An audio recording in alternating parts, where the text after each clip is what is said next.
Every team in their history, no matter how big or small, has had their one big come-from-behind victory that has defined their franchise in one way or another, or at least it's one of the bigger moments in the team's franchise history. Now, I'm a Ravens fan, so obviously the 2 Super Bowl victories that we have are bigger than any big comeback that they've ever pulled off. But needless to say, the Ravens aren't one of those teams that necessarily likes to come from behind from big deficits all the time, as there's only been 6 occasions where they trailed by 3 scores or more. Actually, just 3 scores. They've never come back from a 4-score deficit. Only 6 times that they've trailed by 3 scores and won the game. Now, what do I mean by a 3-score deficit? Well, in the NFL, at least since 1994, trailing by 3 scores means that you're trailing by 17 points or more and make a comeback win. Why 17? Well, because like I said, when the 2-point conversion was implicated in 1994, a 16-point game, which was usually a 3-score game back in the day, became a 2-score game because with the 2-point conversion,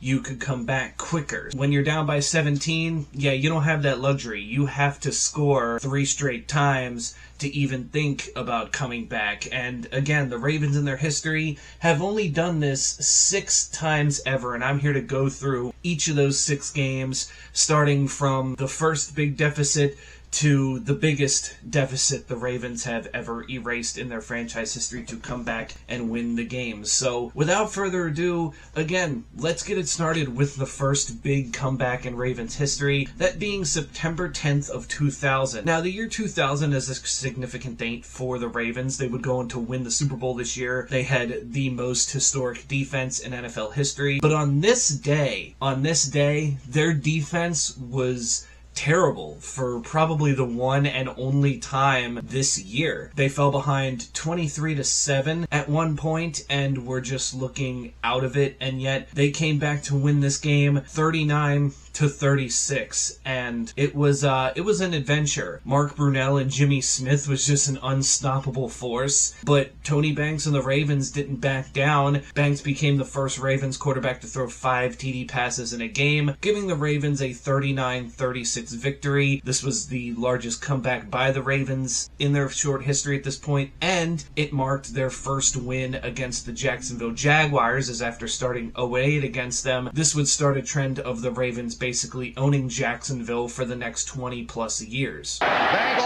he's got a man! Shannon Sharp!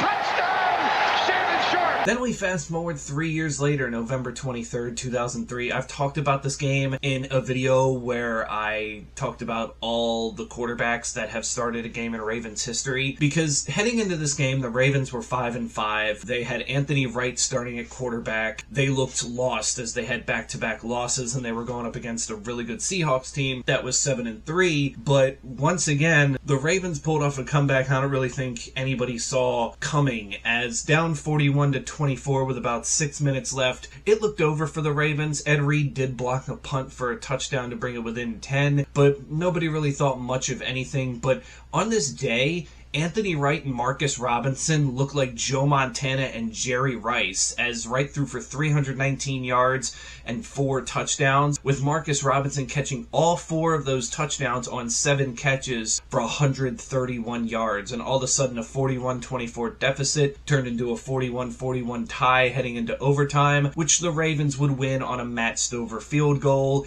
and it would be a big defining win for their season, as they would go on to win 5 of their last 6 games, win the division, and make the playoffs. So without this win, the Ravens at 9-7 would probably still make the playoffs, considering nobody else in their division that year finished over 500. But who knows? The Ravens don't win this game. Maybe there is a chance that they fall behind and don't win the division and don't make the playoffs. It's just a very interesting game in our history, and one of the biggest comebacks, probable comebacks in our team's history as well, considering how late in the game it was until we actually started making this comeback. From 42 yards away.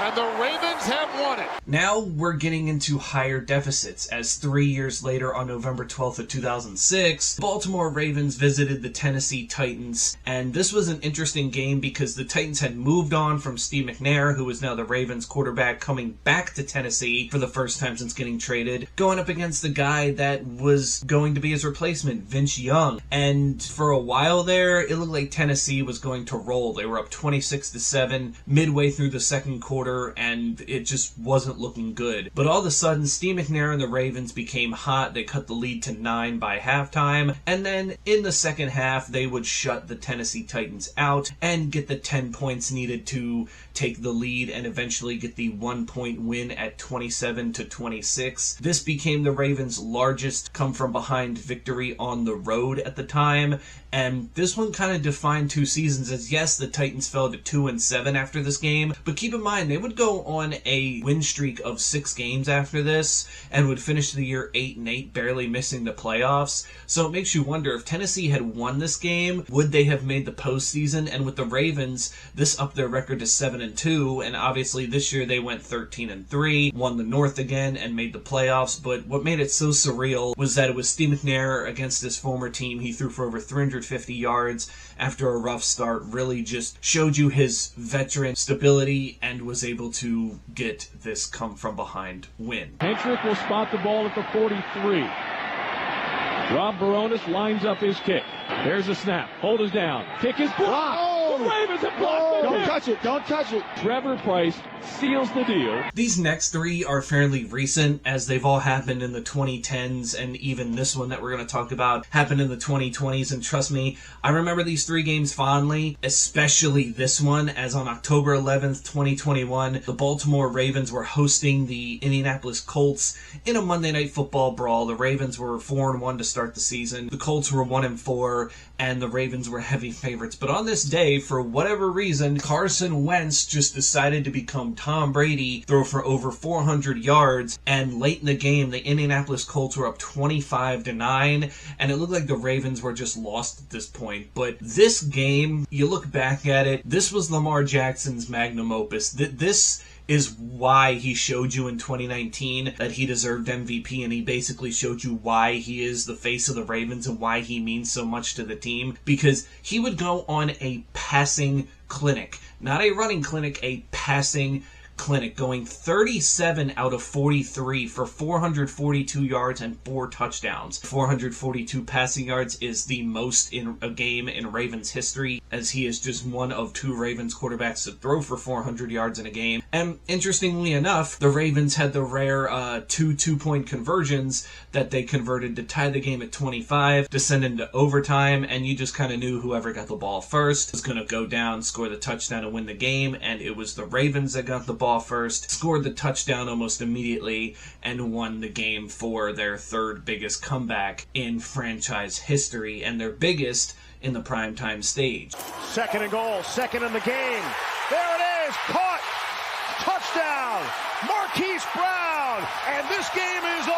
But now, these next 2 comebacks I'm going to talk about for the Ravens are the only time that they trailed by 20 points or more and actually won the football game. And we're going to go to week 2 of 2016 for this next one, because the Ravens were coming off a 13-7 win over the Buffalo Bills in week 1, and the Cleveland Browns, as we know, were about to embark on one of the worst stretches we've ever seen, as this would be the year they would go 1-15 before going 0-16 the next year. So this should have been a cakewalk for the Ravens, despite playing in Cleveland. Like, this should have just been so easy. They should have walked through Cleveland, but that's not how it started. In the first quarter, the Cleveland Browns played like the 2013 Denver Broncos offense. They were unstoppable. 3 drives, 3 touchdowns, and they were up 20-0. But then a funny thing happened. After the 3rd touchdown, the Ravens blocked the extra point and returned it for 2 to make it 20-2, and that was the first quarter score. But after this, the Cleveland Browns would not score a single point, and sort of similar to the Tennessee game, the Ravens would chip into the lead, only trailing 20-12 at halftime.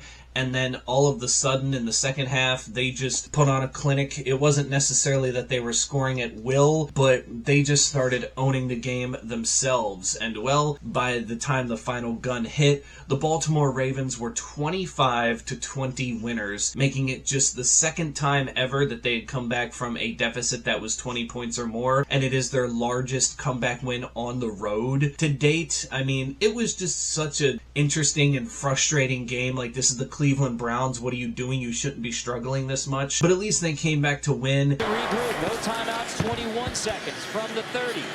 McCown takes another deep shot down the middle. It's intercepted. Mosley holds it in, and Baltimore will escape Cleveland with a 25-20 win. The largest come-from-behind victory for the Ravens in their history was another frustrating game because on October 30th, 2011, the Baltimore Ravens, who were off to a good start in their season, were taking on the lowly Arizona Cardinals at this point, who were in a kind of in-between time as Kurt Warner was gone and they were still trying to find their QB. They haven't yet got Carson Palmer. So it was a weird time for them in this frame, and this game was in Baltimore, and of course the Ravens, if you don't know, in 2011 went undefeated at home, so you know where this is going. It is the only year in their history that they have gone a perfect record in M&T Bank Stadium, 9-0 if you include the playoff game against the Houston Texans. But it didn't look like that was going to happen. The Ravens were down 24-3 late in the second quarter and just weren't getting much going. Heck, they weren't even stopping the Cardinals. But all of a sudden, things started to click, and down by 21, Joe Flacco started playing well. Ray Rice had a trio of rushing touchdowns. Things just started going the Ravens' way, and before you knew it, the game was 27-27, and Billy Cundiff, yes, that Billy Cundiff, would go in to kick the game-winning field goal to give the Ravens a come-from-behind 30-27 victory, and that 21-point deficit is the largest comeback in Baltimore Ravens history, and it came against arguably the weirdest team. Billy Cundiff, good. Right down the center. So the Ravens come back from an 18-point deficit at the half, and they win it 30-27. To this day, the Ravens have never had a comeback by more than 21 points, and only the 6 times in their history that we mentioned have they come from behind when trailing by 3 or more scores. But that's why they say you play 4 quarters. So even at halftime, if your team's down 21-0, see how it goes in the second half, because there's always a chance that just for whatever reason, they may come back and win the game, and you'll regret missing it because you turned the game off early. And I get it, you're frustrated, but sometimes you just got to stick around for the good. I just saw the Orioles do it last night, so, you know, baseball's a little bit different though, but you get what I mean. But until then, let me know in the comments below, what is the largest comeback from your favorite team? What team are you a fan of, and what is their biggest comeback in history, and what is the biggest comeback in their history that you've seen with your own eyes? But until then, stay safe out there, and I will catch you all in the next one.